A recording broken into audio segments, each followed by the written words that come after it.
Hello दोस्तों, नमस्कार। I hope आप सभी बहुत अच्छे होंगे।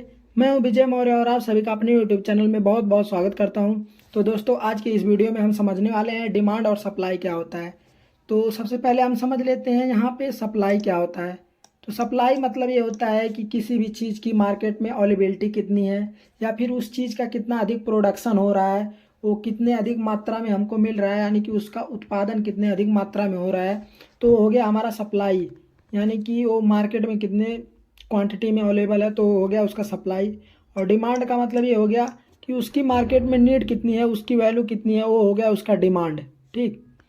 तो ये जो डिमांड और सप्लाई होता है, इसके वजह से ही किसी भी चीज़ का जो प्राइस होता है वो घटता है और बढ़ता है। ठीक।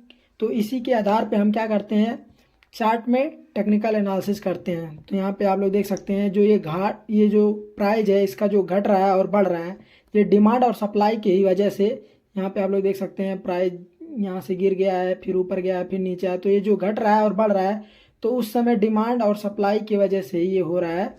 तो चलिए हम पहले समझेंगे एक एक करके कि सप्लाई आने पे क्या होता है, सप्लाई बढ़ जाने पे क्या होता है, और सप्लाई घट जाने पे क्या होता है।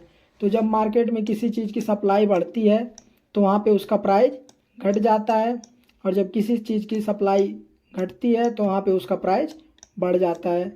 तो यहाँ पे आप समझ सकते हैं। तो चलिए हम आपको एग्जांपल लेके, तो यहाँ पे हमने आईसीआईसी बैंक का एग्जांपल लिया है।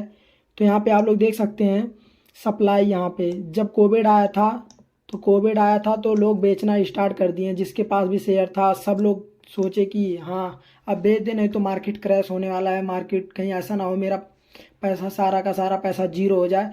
तो यहाँ पे क्या हुआ, सब लोगों ने बेचना स्टार्ट कर दिया। और जब मार्केट में सब लोगों ने बेचना स्टार्ट कर दिया, मार्केट में अवेलेबिलिटी अधिक हो गई। ठीक है। और बाई करने वाले कम थे, सभी लोग सेल करने वाले थे लगभग। तो उसके वजह से क्या हुआ, यहाँ पे प्राइस नीचे गिरना स्टार्ट हो गया। तो एक समय ऐसा आया कि यहाँ पे फिर उस चीज़ की डिमांड आई, यानी कि उसका सप्लाई कम हो गया। यहाँ पे लोगों ने बेचना कम कर दिया। जिस समय मतलब कोरोना हल्का फुल्का जब सही हुआ, तो वहाँ पे लोगों ने बेचना कम किया। और जब लोगों ने बेचना कम किया तो उस चीज़ की डिमांड बढ़ गई, और यहाँ पे प्राइस फिर से ऊपर जाना स्टार्ट कर दिया। ठीक। तो अब हम समझने वाले हैं डिमांड क्या होता है। डिमांड, तो यहाँ पे आप लोग समझ सकते हैं डिमांड, जब किसी चीज़ की डिमांड बढ़ती है, यानी कि यहीं पे हम समझ लेना है।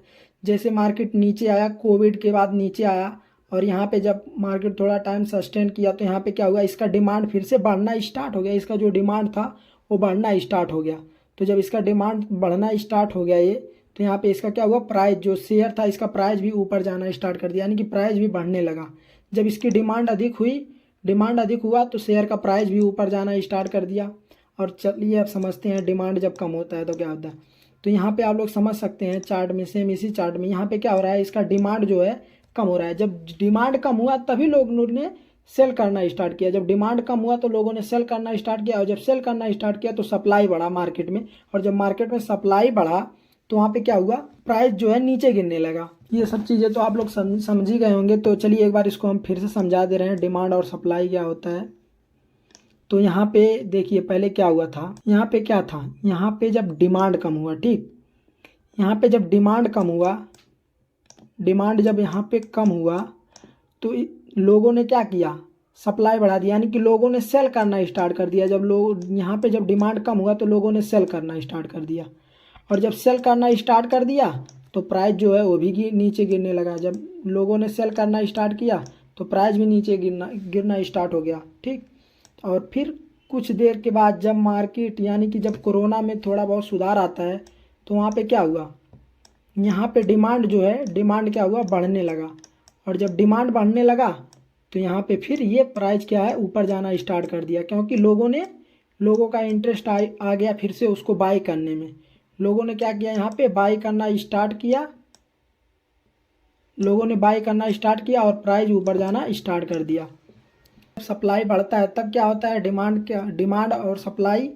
और यहाँ पे जब डिमांड बढ़ता है और जब डिमांड घटता है, ये चार फैक्टर होते हैं जिसके वजह से किसी भी शेयर का प्राइस जो होता है वो नीचे ऊपर होता है, या फिर मार्केट में कोई भी प्रोडक्ट है तो उसका प्राइस घटता और बढ़ता है इसके ही वजह से। तो दोस्तों उम्मीद करता हूँ कि आपको हमारा ये वीडियो ज़रूर पसंद आया होगा। अगर वीडियो पसंद आया तो वीडियो को लाइक करें, कमेंट करें, शेयर करें और इस चैनल को सब्सक्राइब कर लें ताकि आने वाली वीडियो आपसे मिस ना होने पाए। जय हिंद, वंदे मातरम।